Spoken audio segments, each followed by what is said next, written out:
अब हमको समय का अभाव, फिर यहाँ से वहां जाओ, पिटिशन एकाएक लग गया। एक बार आया था जस्टिस दिवाकर दत्ता के सामने तो रिक्यूजल हो गया, दूसरे जज ने कर दिया था, जस्टिस नागू ने कर दिया। तो अभी इसके बाद आया, समय नहीं था हमारे पास। तो देखिए आज भी बहुत कुछ हो सकता है, अगर सरकार की मंशा सही है तो आप उनको छोड़ दीजिए, आप चलो सुप्रीम कोर्ट छोड़ दीजिए। आप तो भी FIR करवा क्यों नहीं करवा रहे भाई, इनसे कोई क्यों नहीं पूछता है? अगर आप देश को चाहते हैं, करप्शन नहीं रहे जुडिशरी में या कहीं नहीं रहे, तो आपकी क्या व्यवस्था है भैया? मैं मोदी गवर्नमेंट को सवाल कर रहा हूँ, मैं लॉ मिनिस्टर को कर रहा हूँ, मैं होम मिनिस्टर को, मैं प्राइम मिनिस्टर को सवाल कर रहा हूँ, भैया आप आदेश क्यों नहीं नहीं, दे रहे हैं? एक मिनट घनश्याम जी, मैं कह रहा हूं कि लॉ मिनिस्टर की और जो प्रधानमंत्री हैं, गृह मंत्री हैं, उनकी तो व्यवस्था है कि वो अपना कुर्सी बचाने के लिए, देखिए उनको पॉलिटिक्स करनी है तो वो तो बेचारा करेंगे वो। लेकिन इनको किस लिए कुर्सी बचानी है, मैं ये जानना चाहता हूं। जज साहब को क्यों क्यों, नहीं क्या करनी है? क्यों नहीं ये बचाने मैं भैया? इसमें पॉलिटिशियन को ज्यादा नहीं जिम्मेदार नहीं मानता हूं, मैं जज को कह रहा हूं कि जज को घेरना है। नहीं नहीं, देखिए पॉलिटिशियन को इतनी बड़ी जिम्मेदार, देखिए क्यों नहीं बचानी, बताओ कुर्सी क्यों बचानी है इनको, इनको क्यों नहीं बचानी है? अगर हमको पता है कि नीलेश जी का प्रोसिक्यूशन होगा तो मैं भी लपेट में आ जाऊंगा, या आपको पता होगा उपाध्याय जी का प्रोसिक्यूशन होगा तो जो है कि आशुतोष जी भी आ जाएंगे क्योंकि उनका भी लिंक वहां पे है, तो आप चाहोगे? नहीं चाहोगे, कभी नहीं चाहोगे आप, कभी नहीं बिल्कुल नहीं चाहोगे। चाहेंगे। तो वही चीजें यहाँ पे है, इन्वॉल्वमेंट है, बिल्कुल यही चीजें यहाँ इन्वॉल्वमेंट पे है है। फिर तो। और इनको इतना, इतने बता दो, मैं बड़ा सोचता हूँ कि इनकी बुद्धि मारी गई है। पूरा देश देख रहा है, इनको लगता है कि देश मूर्ख है, देश मूर्ख नहीं है। आप देश को एक बॉइलिंग पॉइंट पे लेके आप आ रहे हो, एक समय ऐसा आएगा कि लोगों के और होने वाले इस देश, बता दो अगर ये लोग नहीं सुधरे तो देश में, तो देश के लोगों का मैं आह्वान करता हूँ कि आप खड़ा होने के बता दो, अपने जनरेशन को नहीं बचानी नहीं, अगर आप। आप आह्वान की बात कर रहे हैं। अब घनश्याम जी, मुझे मुंबई से आ, ये जेनजी लॉयर्स एसोसिएशन के तरफ से कल मुझे मेरे मोबाइल पे ये आया है, मोबाइल पे मैसेज वगैरह उनके तरफ से। ये उनको भी जानते हैं, हमारे नीलेश जी को भी जानते हैं, जेनजी लॉयर्स एसोसिएशन के। उनका वो तो इतने बॉइलिंग थे, उनका जो मैसेज आ रहा था वो कह रहे थे कि देखिए हमारे ऊपर, हम अगर निकलेंगे सड़क पर तो हमको कहाँ कहेंगे, हमको ये नहीं कह सकते हैं कि हमको अमेरिकी डीप स्टेट पैसा दे रही है और CIA पैसा दे रही है।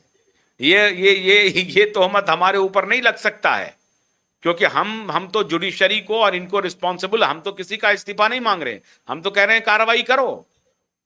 ये जेएनजी लॉयर्स एसोसिएशन की तरफ से मुझे आया और वो कह रहे हैं, उन्होंने एक नारा लिखा है, उसमें लिखा है, तुम देखना अपनी आंखों से, हम आ रहे हैं लाखों से।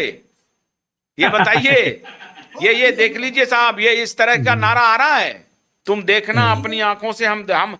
अब भाई ये देखिए, मैं तो साफ अब गृह मंत्री को आज ही कह रहा हूं, और मैं प्रधानमंत्री को भी कहना चाहता हूं कि ये जो तुम देखना अपनी आंखों से, हम आ रहे हैं लाखों से, ये जो सर्कुलेट होना शुरू हो गया है, ये मामला कहीं कहीं तूल न पकड़ दे क्या? नीलेश जी, क्या इस तरह की बात है क्या?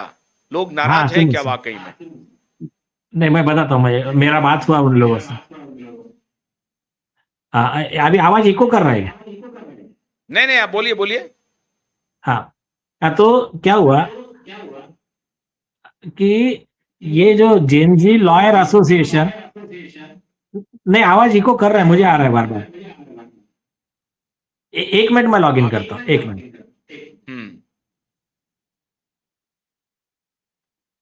नहीं तो घनश्याम जी, ये जो स्थिति हो रही है और ये धीरे सब कुछ देखने समझने के बाद भी अगर एक्शन नहीं हो रहा है, तो फिर ये कहने से तो काम चलेगा नहीं कि डीप स्टेट आ गया और फलना आ गया। बाकी चीज में तो मान सकते हैं, लेकिन यहाँ सामने सामने दिखाई पड़ रहा है, इसमें कहां तक डीप स्टेट घेरते रहेंगे? जिम्मेदार कौन? आप उनको चांस दे बोलने। रहे हैं ना, हाँ आप चांस क्यों देते हैं?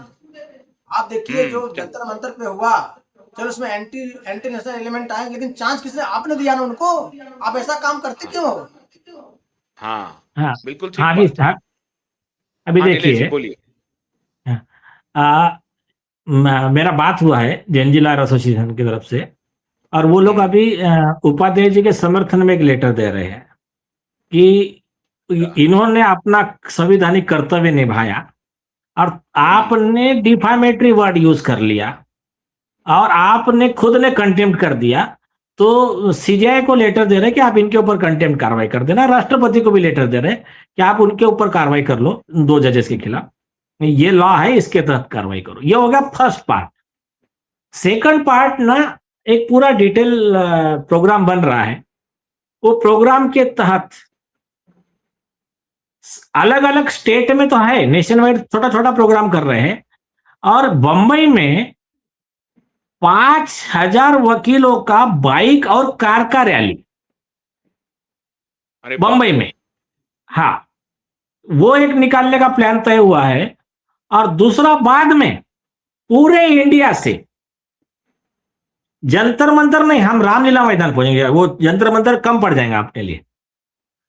और उसके लिए उन्होंने नारा दिया है कि तुम देखोगे अपनी आंखों से, हम आ रहे हैं लाखों से। तो अच्छा, हाँ, तो इसका और मतलब है कि घनश्याम जी का जो ये डिसमिस हुआ है, उससे नाराज है, बौखला गए। वो ट्रिगर पॉइंट है, वो ट्रिगर पॉइंट। अभी अच्छा। दूसरा, अब उसमें ना ये देखिए, अभी जो आंदोलन हुआ कॉकरोच का, वो उनका बिखरा हुआ था, उसमें असामाजिक तत्व घुस गए। इनका बहुत सिस्टमैटिक है, पहले बाकायदा रिप्रेजेंटेशन देंगे, ये डिमांड्स है, आप पूरी कर रहे कि नहीं कर रहे बताओ। फिर दिल्ली में पहुंचेंगे, जंतर मंतर, रामलीला मैदान, पहले जंतर मंतर करेंगे, शिफ्ट ज्यादा होगा तो शिफ्ट करेंगे रामलीला मैदान। मैं भी आऊंगा सर, मैं भी आऊंगा। मैं इस आंदोलन को समर्थन करूंगा सर, जम के समर्थन करूंगा। सब लोग आएंगे, और आप मेरे वर्ड मार्क करना, इनसे कई गुना बड़ा रहेगा, लेकिन कोई तोड़फोड़ नहीं, कोई हिंसा नहीं, कोई गाली नहीं, सिर्फ काम की बात। सबके आई कार्ड बनेंगे, सबका बाकायदा नाम ये आएंगे, उनके खाने के, और हर चीज व्हाइट में, रहने की, खाने की क्या व्यवस्था हो सकती है क्या नहीं, सरकार को पहले ही बोल देंगे, सरकार का जिम्मेदारी है, हमारे इतने लोग आ रहे, टेंट की, टॉयलेट बाथरूम की सब व्यवस्था करो, चलो खाने। और पीसफुल मार्च, और हम क्लियर है, ये देश हमारा है, हमको इसकी संपत्ति का नुकसान नहीं करना है। हम लॉयर है और कॉमन मैन भी, हमको समर्थन बहुत लोगों से मिल रहा है। मतलब ये इसमें वो भी मुद्दा रहेगा, एसएसआर वॉरियर्स का भी इसमें रहेगा मुद्दा अपना, दिशा सालियान, सुशांत सिंह राजपूत। तो जस्टिस से रिलेटेड एक फ्रेमवर्क बनेगा, और सब इंडिया से जो आ रहा है उसको बनाकर, मेन रहेगा ये जेएनजी लॉयर है, यूथ लॉबी, उनके मार्गदर्शक वाले हम, और फिर इनको दिखाएंगे कि डिमांड क्या की जाती है। ये तुम्हारा फिक्स मैच काम का नहीं है कि यार बस बस बस हो गया धर्मेंद्र प्रधान का रेजिग्नेशन। अरे उसमें सॉल्यूशन कहाँ है? कुछ नहीं। सॉल्यूशन तो तब है तब तुम्हारा एजुकेशन का चीफ सेक्रेटरी जेल में जाए। सॉल्यूशन तो तब है कि मतलब जो इसमें इन्वॉल्व थे पहले, जिन्होंने एक्शन नहीं ली, वो इसमें जेल में जाए। बार बार एग्जाम कराना पड़ा तो उन सारे सरकारी अधिकारियों का संपत्ति जब्त करके उससे पैसे की वसूली हो। तो इस तरह से जो लॉ के पॉइंट्स है, बाद में फिर और एक, अभी सुप्रीम कोर्ट ने री मुलगांवकर में क्लियर बोल दिया कि कोर्ट की नालायकी की वजह से लोगों का न्यायपालिका से विश्वास कम हो रहा है। बोले कोर्ट क्या कर रहा है, ऐसी प्रोसीजर कॉम्प्लिकेटेड बना के रखा है, कॉमन मैन परेशान हो जाता है। तो तुम्हारा न्यायपालिका, मुझे इतना बताइए, उपाध्याय सर जैसा इतना टॉप का वकील, ये अगर आदमी डिस्करेज हो जाता है तो कॉमन मैन सोच सकता है कंप्लेंट देने की? तो ऐसा डिस्करेज कोर्ट ने माना, ऐसा डिस्करेज करने वाला सिस्टम हटाओ, और उसके लिए अच्छा सिस्टम बनाना है। तो सिस्टम बनाने के दो तरीके हैं, एक सरकार लॉ में अमेंड करे, दूसरा सुप्रीम कोर्ट अपने गाइडलाइन से नया लॉ बना दे, जैसा डीके बसु के गाइडलाइन दिए, विशाखा के गाइडलाइन दिए, अरनेश कुमार के गाइडलाइन दिए।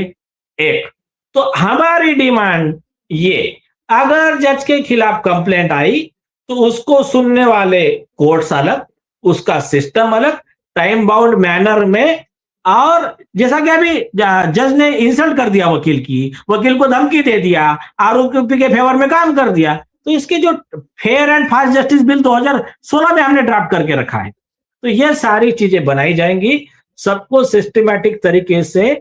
और देखिए तूफान जितने जल्दी आता उतने जल्दी गुजर जाता, तो हमको वैसा तूफान नहीं बनना है। हमको एकदम स्लो पेस में, जो लंबे रेस का घोड़ा बोलते हैं ना, उस तरह से लॉन्ग लास्टिंग सोच कर इसको एक मिशन बनाना है। तो ये मिशन के साथ में काम होने वाला है, कोर कमेटी बन रही है और राष्ट्रीय संविधान समिति भी इसमें रहने वाली है। मतलब आप ये कह रहे हैं कि ये राष्ट्र निर्माण का नया अभियान शुरू हो रहा है, क्योंकि अगर आप जुडिशियल यस। रिफॉर्म को लेकर के कोई अभियान छेड़ रहे हैं जिसमें राष्ट्र प्रमुख है, राष्ट्र को बचाना है, देश को बचाना है, इसको लेकर के अगर आप जा रहे हैं तो ये ऐसा लग रहा है कि ये तो असल आजादी की शुरुआत अब होगी क्या? यस यस यस, अभी हमारे हिसाब से देखिए ये होगा। और दूसरी चीज ना, असल आजादी की शुरुआत तो सही में यही होगी। कॉमन मैन का जो वहां देखो स्पीच करते समय कैसे बातें करते मालूम है क्या? जस्टिस रमन्ना रिटायर्ड हो रहे, चीफ जस्टिस ऑफ इंडिया, तो बोले ये देश में सही मायने में ये माना जाएगा कि जब इस देश का आखिरी कोने में बैठा हुआ गरीब इंसान उस तक न्याय पहुंचे, वो कभी जिंदगी में नहीं पहुंचने वाला तुम्हारे इसमें। तो भाषणबाजी चलते रहती है। हाँ। और घनश्याम उपाध्याय जी जाते हैं 3 मिनट भी नहीं, 2 मिनट में सल्टा दिया। नहीं, अब वही तो बता रहा हूँ, इसमें अभी हम सिस्टमैटिक करने वाले हैं। और दूसरा आपको मैं इसका एंड नोट पे एक अच्छा जोक बताता हूँ। वो चीफ जस्टिस ऑफ इंडिया थे, उन्होंने अपने स्पीच में बोला था, भंडारी जी, क्या नाम उनका एग्जैक्टली मैं बताता हूँ आपको। उन्होंने स्पीच में बोला, जजेस वगैरह सब बैठे हुए थे, उन्होंने कहा देखिए एक आदमी मल्टी स्पेशलिटी हॉस्पिटल में गया, उन्होंने कहा कि मुझे कान का और आंखी का एक ज्वाइंट एक्सपर्ट चाहिए, स्पेशलिस्ट। तो रिसेप्शनिस्ट ने बोला ऐसा नहीं रहता है, ENT रहता है और आंखी का अलग रहता है, पर तुमको ऐसा ज्वाइंट क्यों चाहिए? नहीं, बोले मैं ना एक कोर्ट का एक लिटिजेंट हूं, तो मुझे कोर्ट में ना जो मैं पढ़ रहा हूं, वो जो मैं देख रहा हूं वो मुझे सुनाई नहीं दे रहा, जो सुन रहा हूं वो मैं देख नहीं पा रहा हूं। बोले ये जो केस लॉ है ये किताबों में है, स्पीच में है, कोर्ट में कुछ नहीं दिख रहा है। तो तो घनश्याम जी अब आप फाइनल कमेंट करें सर, मैं क्लोज करूंगा फिर। मतलब आप ये कह रहे हैं कि ये आप लोग, इसका मतलब आप अभियान शुरुआत करके ही मानेंगे आप? देखिए ऐसा है कि अपने पास उसकी आप सड़क पर उतरेंगे, सड़क पर उतरना, जुडिशियल रिफॉर्म को लेकर के सड़क पर उतर रहे हैं आप? ये तो मैं देखिए कितने कम से कम 3-4 सालों से मैं लोगों को बोला, नीलेश को मैंने बोला था, कुछ बोला था मैंने कि देखो एक ही ये सभ्य भाषा लेटर लिखना, पिटीशन फाइल करने वाली इनकी चमड़ी इतनी मोटी हो गई है, ये इतने मतलब मोटी चमड़ी के हो गए हैं कि इनको मतलब आप केवल इस करंट सिस्टम से इनको सही करें तो आपके हजारों रोज डिस्मिस करेंगे, बेशरम हो गए। क्या होता है देखिए, आदमी जब लाज है या शर्म रहती है तो आदमी कुछ करता है, इनके पास इनको डर है न लाज है या शर्म है, दो चीज से आदमी काम करता है। सही बता दूं, या तो खुद का कॉन्शियस सही रहे, धर्म का सही रहे, ईमानदारी रहे, या तो आदमी का लज्जा रहे, या तो उसको डर रहे। इनके पास तीनों खत्म है, इनके अंदर कोई इनकी अंतरात्मा नहीं है, इनका कोई ईमान धर्म नहीं, बता दूं आपको, इनको कोई डर नहीं है। इनको पता है कानून देश का ऐसा है, हमारे देश में इनको ऐसा इन्होंने प्रोटेक्ट कर लिया, अपने लिए कवच बना लिया, इनका कुछ नहीं हो सकता, सरकार कुछ करेगी नहीं। और इनको जो है लज्जा भी नहीं है, लज्जा था उससे डरते थे लोग। आज 15 साल पहले supreme court, high court, judiciary में लज्जा नाम की कोई चीज थी? बता दो, जरा सा कोई कॉन्फ्लिक्ट ऑफ इंटरेस्ट होता था, कोई वकील बोलता था रिक्यूजल का, तुरंत जज रिक्यूजल कर देता था। आज तो रिक्यूजल की बात कर दो आपको पूरा कंटेम्प्ट कर देगा। मैं ऐसे से जजेस बताऊंगा जहां पे जजेस लोग का डायरेक्ट इंटरेस्ट इन्वॉल्व हो, मैटर डिसाइड किए हैं आप डिसीजन लेने के बाद में। ऐसा हुआ है कि बेटा और वकील दोनों, जो जज है वो और जो वकील आर्गूमेंट कर रहा है, दोनों एक ही चैम्बर में रहे हैं। जज का बाप के यहाँ दोनों काम किए हैं। जज जो मैं हूँ, मैं वकील हूँ, और हमारे पिताजी, आप जज हैं, आपके पिताजी जज रहे हैं, आप भी वहां काम किया, मैं भी वहां काम किया हूँ, और बाद में जज बन रहे, आप जज बन रहे हो तो आपके पास सामने आकर मैं आर्गूमेंट कर रहा हूँ। ऐसे केसेस यहाँ पे होते हैं, बता। इसीलिए आप देखिए मेरे लेटर में मैंने 100% ट्रांसफर हमने क्यों बोला, इसलिए हमने बोला। तो ये तीनों चीज खत्म हो गई है, तो आपके पास रास्ता क्या बचा? सीधा प्रोटेस्ट के अलावा रोड पे आने के, सड़क पे आने के सिवा कोई रास्ता नहीं बचा। जब तक ये होगा नहीं, सुधरने वाले नहीं, बता। चलिए एक बहुत मिनट, बहुत, हाँ एक हाँ बोलिए। एक मिनट, देखिए हाँ मैं पहले एक बात क्लियर करता हूं। अभी भी उपाध्याय जी का जो गुस्सा है ये सब उन करप्ट और एरोगेंट जजेस के लिए है। अभी भी कई जजेस अच्छे हैं जिसके वजह से न्यायपालिका में लोगों का विश्वास है, जो भी जितना भी विश्वास है। लेकिन जो कितना जो परसेंट है? मेजोरिटी, हाँ अभी कितने परसेंट ऐसा परसेंट? नहीं बोल सकते, कम कम है, कम बहुत है, कम है नीलेश जी, कम है। बहुत कम है, नहीं, बहुत कम है, बहुत कम है, हाँ, पर बहुत बट है नहीं, आप समझे नहीं, आप समझे नहीं। लेकिन सुनो, उनको भी इनकरेज करना जरूरी है ना, वो बेचारे डिस्करेज नहीं होने चाहिए कि हम तो हाँ अच्छा करके भी हमको बातें सुनना पड़ रही ना। तो ऐसा नहीं है, बिल्कुल जजेस बिल्कुल। अच्छे, लेकिन लेकिन है अभी जो कह रहे हैं वो है, खुद सुप्रीम कोर्ट ने माना अपने ऑर्डर में, तो क्या है। ठीक, चलिए ठीक है। चलिए, बहुत बहुत शुक्रिया और आपको शुभकामना। और मैं आपको अभी वचन देता हूं, ऑन एयर वचन देता हूं कि मैं आपकी इस अभियान में पूरी तरह से शामिल हूं और पूरी लड़ाई में भी शामिल रहूंगा। मैं भी आऊंगा मुंबई, मैं भी दिल्ली में आऊंगा, जहां आप कहेंगे मैं वहां आऊंगा। बहुत बहुत शुक्रिया yes sir. Ghanshyam, advocate Ghanshyam Upadhyay ji और एडवोकेट नीलेश ओझा जी। उम्मीद है हमारी जुडिशरी आंदोलन के पहले सतर्क हो जाएगी, सरकार सतर्क हो जाएगी, क्योंकि ये देश अपना है। राष्ट्र से कोई समझौता नहीं, न्याय से कोई समझौता नहीं, सत्य से कोई समझौता नहीं। बहुत बहुत शुक्रिया, नमस्कार।